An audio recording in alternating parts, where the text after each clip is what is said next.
Hi, and welcome to Conversations and Cocktails. Today's guest is Erica Anderson, and Erica Anderson has a vet clinic here in Seattle. And I met Erica 2 years ago at an open house you had when your home was finished being remodeled, like it built from beginning to end, not a remodel. Well, I guess it was remodeled, but you bought it as an older home and then completely gutted it and redid it. Yeah. And, yeah, I was lucky to come with a friend and meet you, and so that was like 2 years ago, and we keep into our lives go like this at different parties and such. And Yeah. Erica chose a classic martini. Yes. Cheers. Cheers. Cheers. Okay. I usually drink vodka, but gin is fine too. I'm learning to like gin. You are. I am, yes. I know. It's definitely acquired. Yeah, it's the vodka I did forever, and then the gin, I like the way it hits my palate, but the browns not as much. And I've been drinking a few browns. Yeah, I wish I loved whiskey because that's my dream when I'm 80, sit on my front porch in my, tank top, no bra, drinking whiskey. Nice. Yes. Not me, because I don't like the taste. No, I don't like it. I don't like it. And just sit on the front porch, drinking a gin martini. Yes. In these beautiful glasses. I love them. So now what I know about you is that you are very passionate about animals. Yeah. And that, I'm curious, where did that passion for animals come from? I think your father was a botanist, right? Right. So he loved plants. How did you end up loving other living things but animals? Right. Well, it was my mom and I have this passion for animals. And so because my dad was a botanist, we grew up kind of in different places, Malaysia, Thailand, traveling a lot. But my mom was always, interested. Let's go to the zoo. Let's do this. And I just had this connection with animals that I didn't have with people. Animals are, I just have this connection with them. And so I knew I wanted to work with animals. I knew I did. Right. From when? Like when did that happen for you? I just was always drawn to them. Always. And grew up with all sorts of animals. I mean, we had monkeys, we had snakes, we had, cockatoos, we had macaws, we had, all sorts of birds and animals growing up. So, and it was just, my heart was there. So I knew I wanted to work with animals, and I thought, I'll be a professor, because I also come from a long line of teachers, like just generations of teachers. And so that is just kind of innate. But I just thought I'd be a professor, something like that, because I knew that my dad was that. Your dad was a professor, so you assumed you would be a professor. Yeah. And so then when did it switch? Like, did you become a professor? I mean, because you could become a professor, then go to vet school. Yeah. No, I went that way. I studied biology in college, and then I got a master's in animal behavior because I was going to be a professor. I was going to do animal behavior and teach. And I got really disenchanted with academia. I didn't want to do the research. The research was really boring. And then the competition was like, I hate to say it, but some of the smallest minds that I know are in academia. It's just in terms of nothing else to talk about but their research. So anyway, I'm not competitive enough for that. And so I got my master's, and then I worked as a barista for 2 years and loved it. Just that. And was that in Seattle? Where were you? No, it was actually barista, I assume Seattle. Yeah, no, it was in Flagstaff, Arizona. Oh, okay. Yeah. I just spent the weekend in Sedona. Oh. Yeah. Love Sedona. Yeah. Super cool. Yeah. yeah, so Flagstaff, I lived there for a couple years and was a barista and super happy, and then, realized I needed to do something with my life. So, Barista wasn't it, huh? no, it was fun. Yeah. But,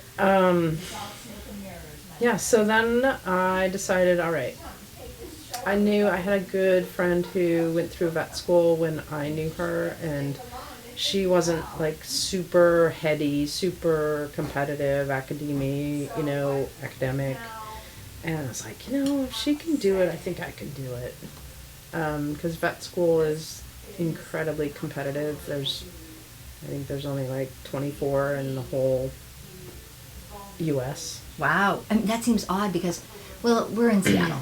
And in Seattle, everybody has a dog, right? Right. I mean, that's just at least one dog, it seems like. And we have Cafe Racer, and our person, health inspector, is just like, no dogs. Oh, Seattle is yeah. overrun with Yeah. dogs, no dogs.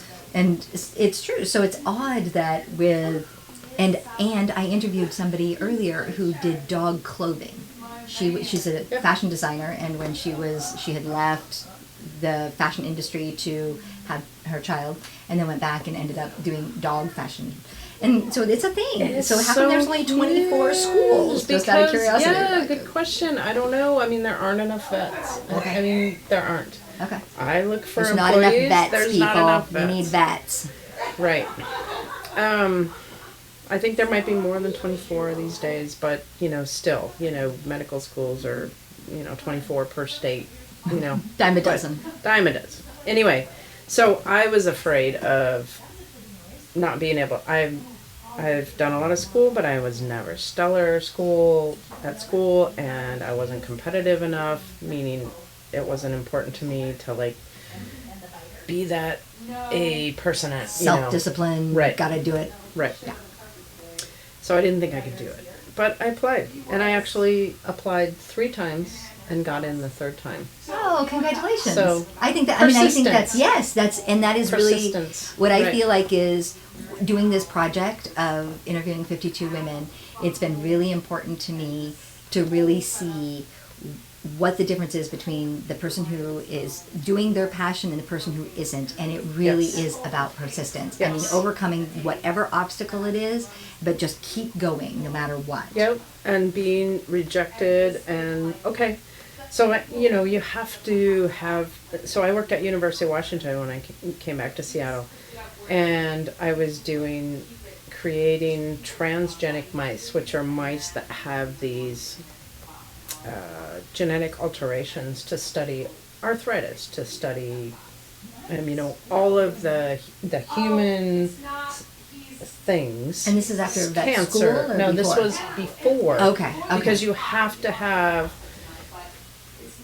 animal work to get into vet school. Okay. Before they even look at you have to have a certain level of GPA, and you have to have a certain level of experience, and then the persistence. Yeah, because that's exactly what it is, because people talking about, well, I'm not smart enough, or my GPA, my grades aren't good enough, but it's like, you keep persisting, they're gonna start looking at you. So, anyway, so I finally got in, and actually I resisted it quite a bit because I didn't want to work with sick animals. I wanted to work with well animals. Okay. And my experience was field work, because that's what my dad did. Going out in the field and thinking things or just seeing the world and seeing animals in their natural environment and not touching them, not doing anything. But You wanted to research the animals. I did, Yeah. but it was I don't know, research is it's kind of like a religion. Mm-hmm. You can make it do whatever, you can make it say whatever you want it to say, Right. Right. So the research, the answers that people come up with, this is this because I've done this research. Wow. You can futz with those numbers and you can make it say whatever. You can find the research, I the think right science route. is a religion as well, in terms of what you believe. Mm-hmm. So you got into off vet school. subject. That's okay. So I got off. It's a conversation. Yeah. Yeah. Right. We're just here. Cheers. Cheers. Got another. So I got into vet school. I was 32. I was one of the older women in vet school. Vet school applicants.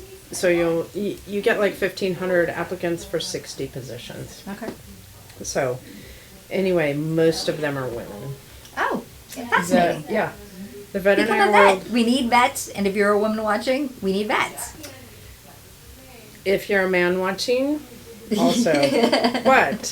but so it's incredibly, I don't know, it's just very women oriented, and I think it comes back to that we don't get paid enough, and we do a lot of emotional and really heart-rending work. So do doctors, but there's not a lot of prestige in it, and there's not a lot of pay. So it's people that have passions to do it that do it. Okay. You know? Right. It's not about I'm a doctor or I'm a, you know. But you are a doctor. You're an animal doctor. Yes, and actually we learn more. I mean, we have at least two species, if not more, that we have to learn about. So dogs are different from cats, and we have to learn all that.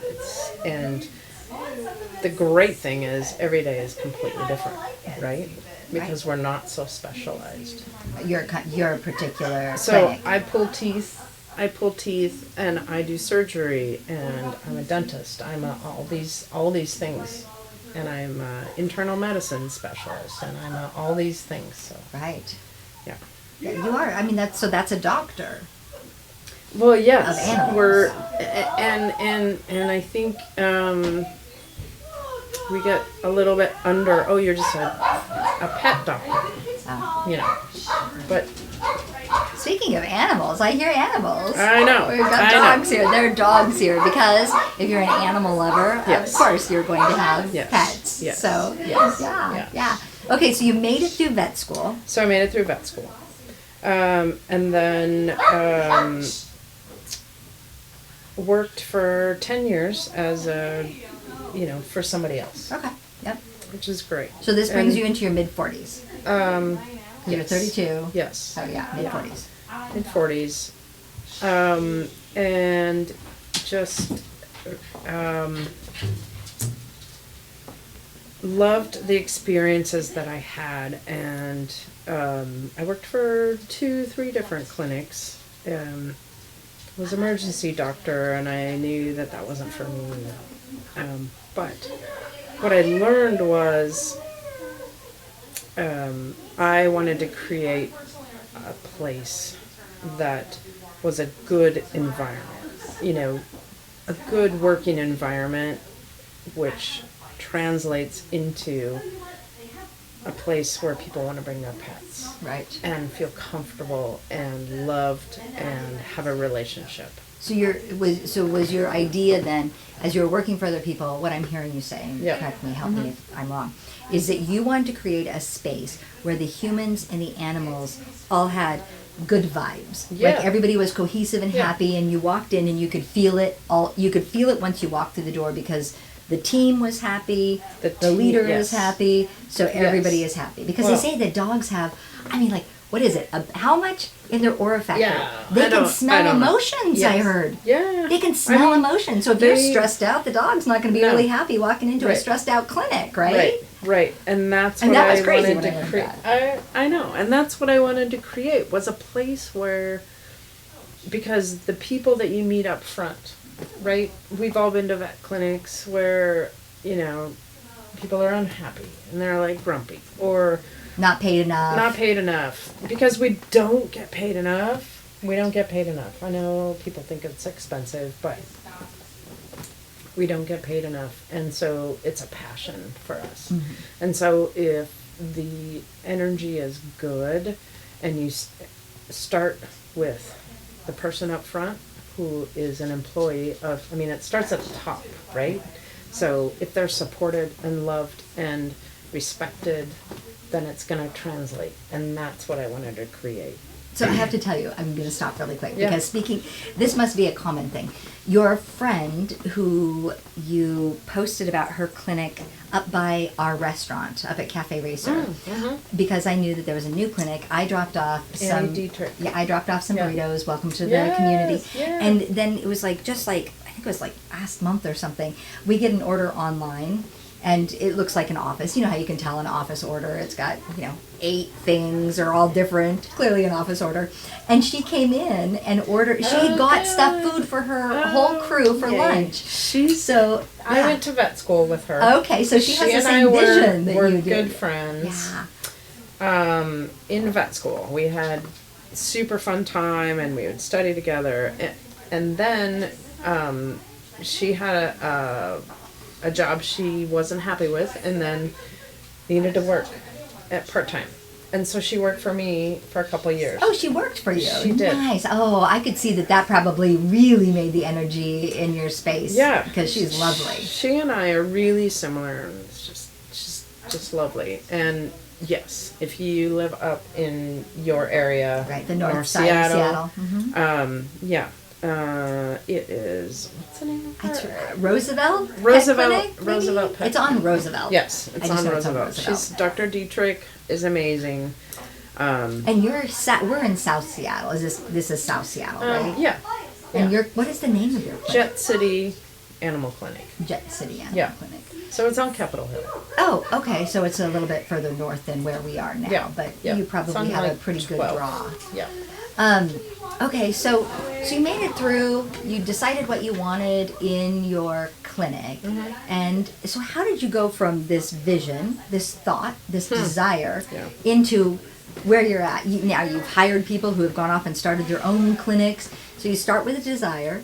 I started with a desire. You knew what the and- vibe was. And it took me 5 years, write a business plan, think about what I wanted, where I wanted to be. I knew I wanted to be in this area because I lived in this area. There was a total lack of good veterinary clinics in the area. And it just took me that long to kind of mature enough, because my issue with owning a place was, okay, one, I'm not good at business. Like, that's You're a good not, vet. That's You're not a fun good for business me. person, right? Yeah, that makes sense. And promotion, I'm not a good marketer. That's not fun for me. I'm horrible at it. And so it took me a while, but I matured into it, and I kind of let it organically happen, And when I was ready, you just have to jump. So I jumped, and put out an ad on Craigslist and looking for an office manager, someone to kind of be my partner in terms of wanting to do the things that I didn't want to do. I knew I needed somebody.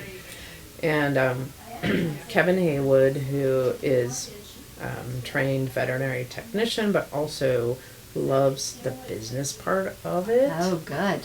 Is he still with you? He is. All these, how many years has he been with you? We've been 5, going on 6 years.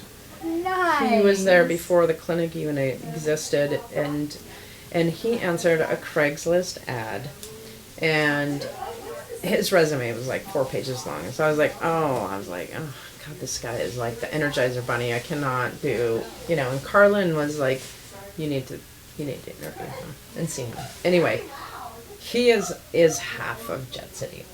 And he is the marketing, he is the manager of the business part, he manages the people, we manage the people together, but yeah, I couldn't have done it without him. So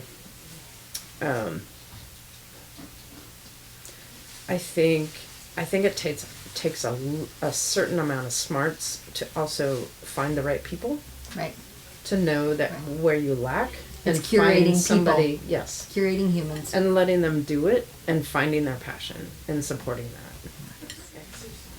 Yeah, so I always knew what I wanted to create was a place that was comfortable for people to come in, and homey, and also unique. Like, I didn't want that sterile white, smelly, bunch of barking dogs, and So yes, so I did a lot of vintage shopping. I got a lot of second use, and then my architect just built it around all the things that I collected. Oh, nice. Which was great. Nice.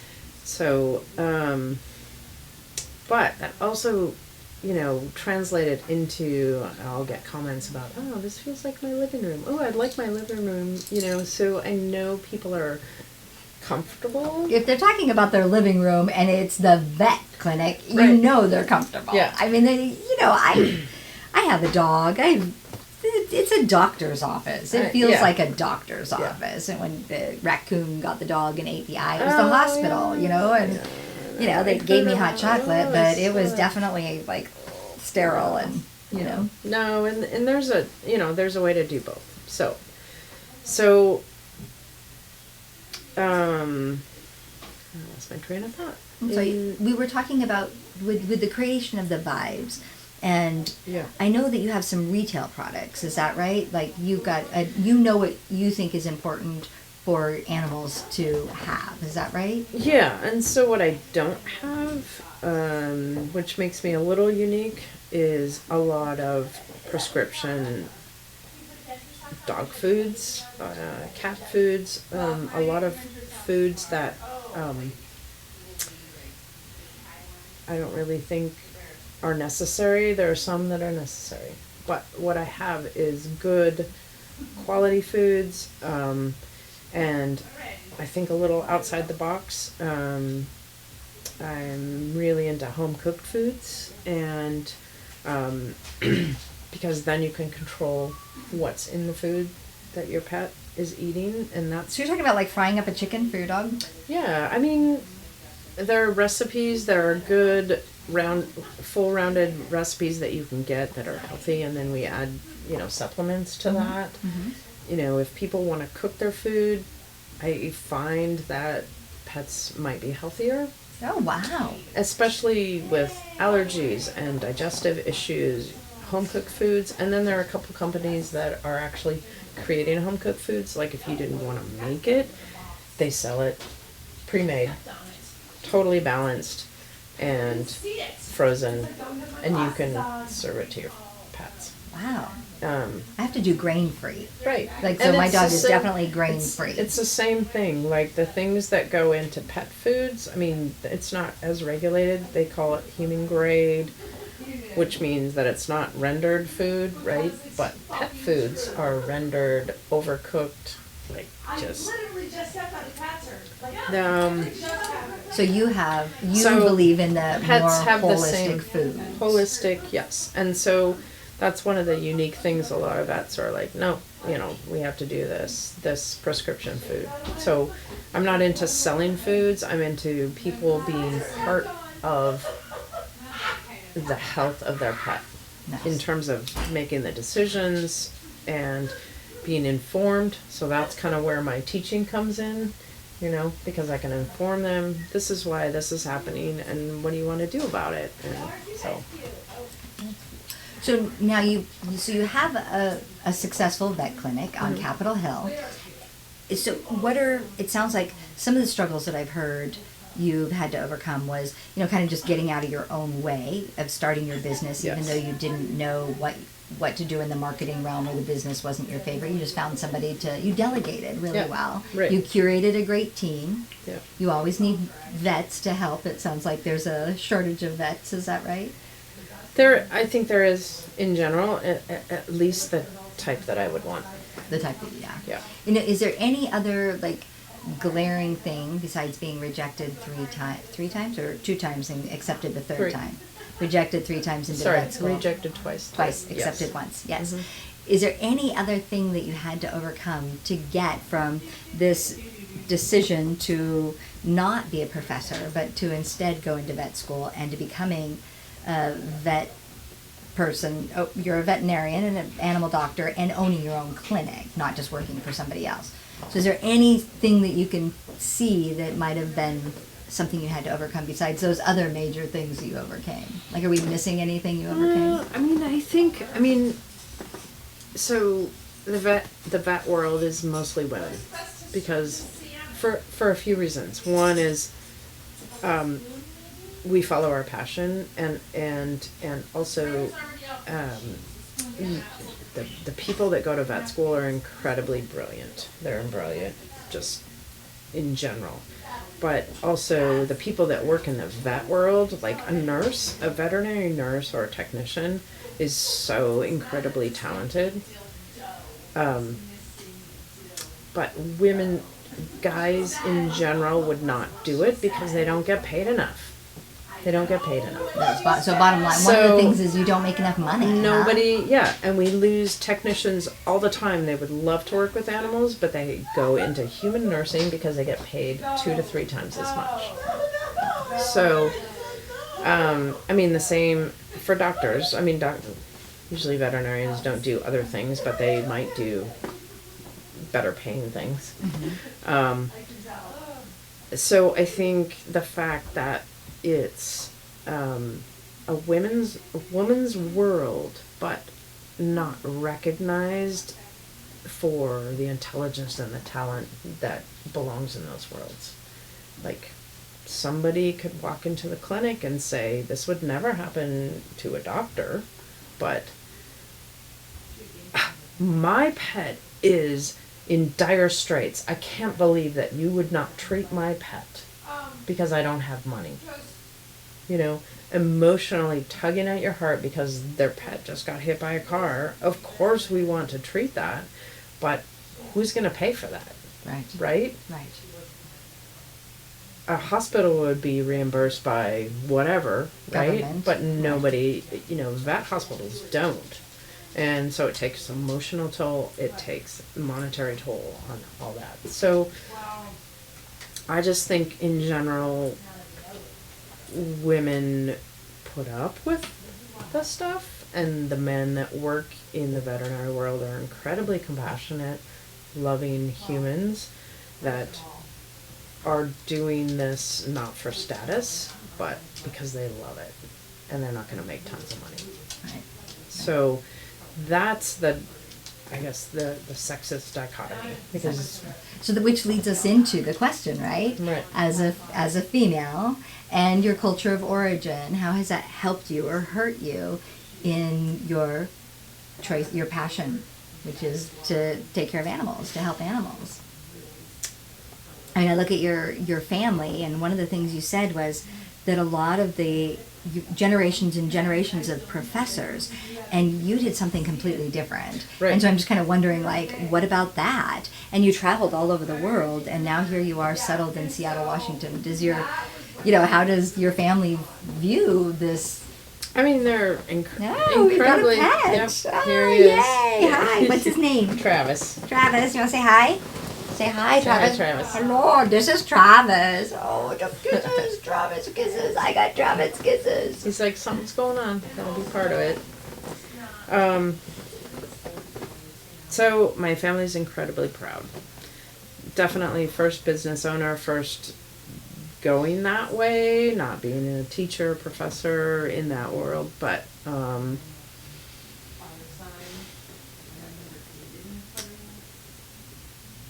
as far as being a woman, I